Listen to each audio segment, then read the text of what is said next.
Bonjour et bienvenue sur ma chaîne pour cette update lecture du mois de novembre. Donc je sais, j'ai tardé un petit peu à le faire comparé aux autres vidéos. Je vous demande de m'excuser, j'étais un petit peu malade, tout ça, ça prend du temps de se guérir. Donc je suis désolée de ne faire cette vidéo que maintenant. Bref, aujourd'hui je vais vous parler de La voleuse de secrets de Brenda Drake et de Pourquoi pas de David Nichols. J'ai toujours un petit doute sur son nom.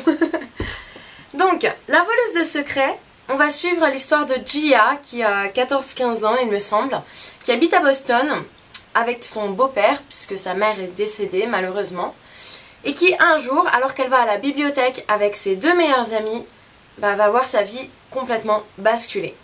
Pourquoi? Tout simplement parce qu'en fait, tous les trois, ils vont passer à travers un livre et se retrouver dans une autre bibliothèque à Paris. Donc je vous laisse imaginer que c'est un petit peu perturbant ce genre de choses. Le matin on est à Boston, l'après-midi on est à Paris. Mais en plus de ça, elle va découvrir qu'en fait, il n'y a pas seulement des livres magiques qui vous font passer d'une bibliothèque à l'autre. Il y a tout un monde de magie dans lesquels vivent ce qu'on appelle des chimères, qui sont en fait tout un tas de créatures magiques, plus ou moins humanoïdes et plus ou moins sympathiques. Elle va aussi découvrir que sa mère avait en fait des secrets. Mais je ne vous en dis pas plus, je vais vous laisser la surprise. En tout cas, c'est un livre que j'ai beaucoup aimé. Il se lit très facilement, il n'y a pas beaucoup de pages et c'est écrit assez gros. Donc c'était un bon moment de lecture. L'histoire est plutôt sympa, assez bien trouvée. Les personnages sont sympathiques eux aussi, donc voilà, on s'y attache assez facilement. Bon, bien sûr, il y a le cliché du garçon trop beau, trop parfait, trop fort, tout ce que vous voulez, qui, bon, moi, au bout d'un moment, je suis un petit peu fatiguée de ce genre de garçon qui sait tout faire, qui de toute façon est parfait. Mais, bon, à part ça, les personnages, voilà, j'ai rien à dire dessus. Le seul petit bémol que je mettrais à cette histoire, c'est finalement qu'il n'y a pas assez de suspense. C'est-à-dire, moi dans un bouquin, j'aime bien que de temps en temps, on ait un petit peu le doute en tant que lecteur, qu'on sache pas vraiment si on peut se fier à tel ou tel personnage, qu'on sache pas vraiment ce qui va se passer, enfin voilà, j'aime bien des fois me poser des questions, me dire ah, attention, peut-être que là il va y avoir quelque chose, ou ça a l'air intéressant, il faut que j'y prête attention. Et là en fait, dans cette histoire, j'ai trouvé que je pouvais pas me poser ces questions-là parce qu'on avait tout de suite les réponses. C'est-à-dire que, voilà, à peine, voilà, par exemple, il y avait un début de secret qui était dévoilé, et bien, vous saviez très bien que dans les 4-5 prochaines pages, vous alliez avoir tout le secret qui serait dévoilé. Du coup, c'est vrai que, en tant que lecteur, on n'a pas vraiment besoin de se poser trop de questions, on n'a même pas vraiment le temps, en fait, puisque tout nous tombe directement tout cuit dans le bec. Alors après c'est pas forcément une mauvaise chose, je sais qu'il y en a qui aiment bien, que la lecture c'est juste un moment de détente où voilà, on lit et on se pose pas de questions, mais voilà, c'est mon avis personnel. Moi j'aime bien en tant que lectrice être un petit peu active dans ma lecture, donc comme je vous ai expliqué, là pour le coup c'est vrai que je me suis trouvée plus passive. Voilà, c'était vraiment, je lisais et je recevais toutes les informations sans vraiment avoir à chercher ou même à les demander ou quoi que ce soit. J'avais déjà toutes les réponses. Mais voilà, à part ça, malgré tout, je vous avoue que la fin du bouquin, je m'y attendais pas complètement. Il y avait des choses que j'avais devinées et d'autres que j'avais pas devinées. Donc c'est pour vous montrer que quand même, ça enlève pas tout le plaisir de la lecture non plus. Après ce n'est pas, il y a une suite à ce bouquin, donc tout n'est pas fini dans cette histoire, donc c'est normal qu'il reste des zones d'ombre et des questionnements, mais voilà, c'était quand même voilà, une bonne lecture, sympathique, si vous voulez vous détendre après une journée difficile, voilà, je vous le conseille, il est très sympa, voilà. Parlons maintenant de Pourquoi pas de David Nichols. Alors pourquoi pas, on va totalement changer d'univers. C'est radical. Pourquoi? Tout simplement parce qu'on va suivre Brian, qui a 18 ans il me semble, voilà, 18 ans, et qui rentre à l'université.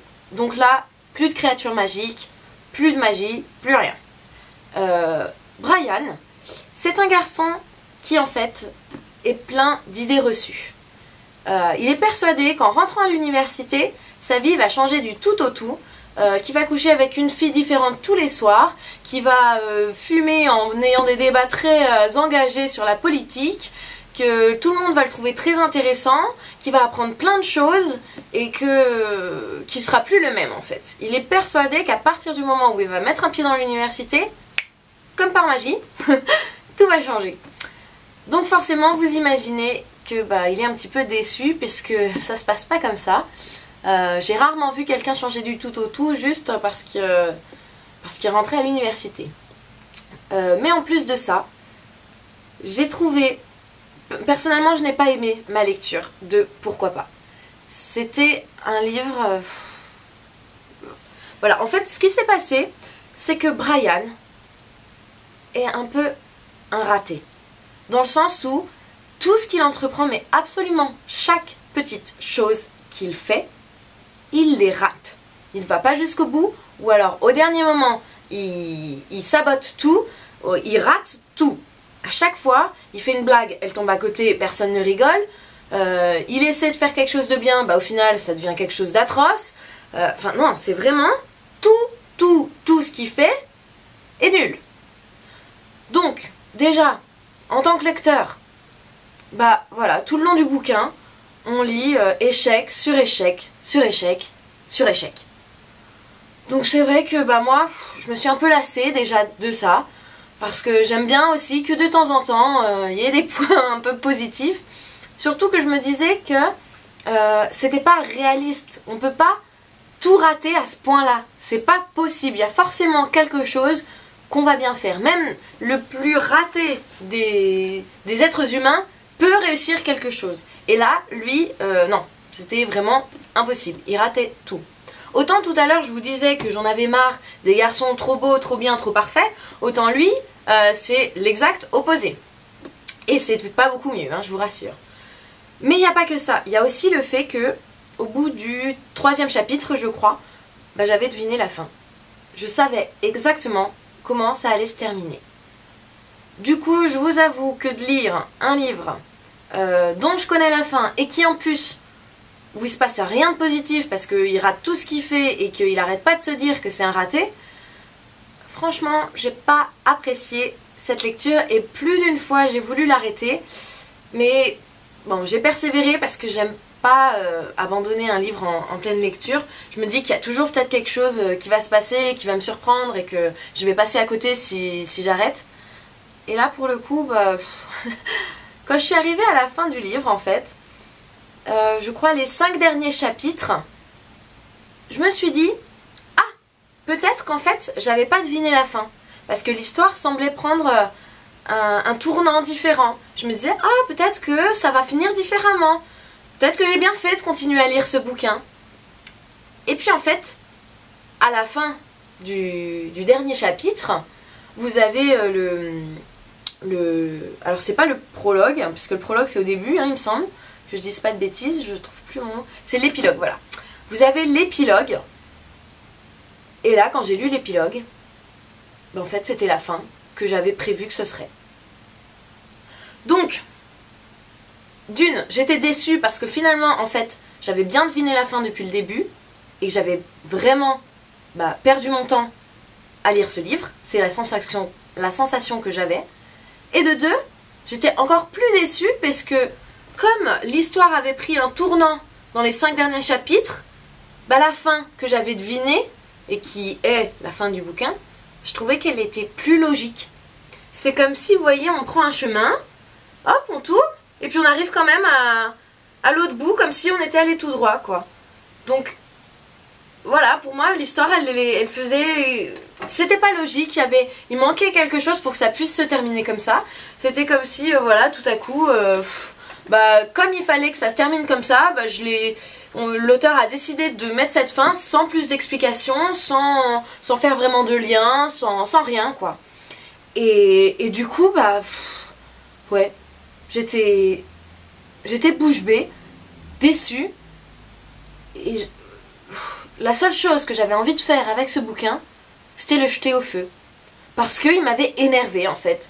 J'avais passé un mauvais moment de lecture, j'avais pas du tout apprécié le personnage puisque je trouvais que c'était un gros raté qui faisait rien de sa vie, puisqu'il rate absolument tout. Donc voilà, et en plus j'avais deviné la fin, et quand finalement je pensais qu'il pouvait y avoir quelque chose d'intéressant dans ce bouquin, ben en fait non.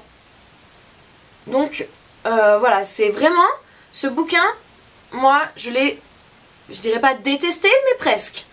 C'était vraiment pas un moment de plaisir, j'avais très hâte de terminer ce bouquin, et je pense que je ne le relirai jamais, voilà.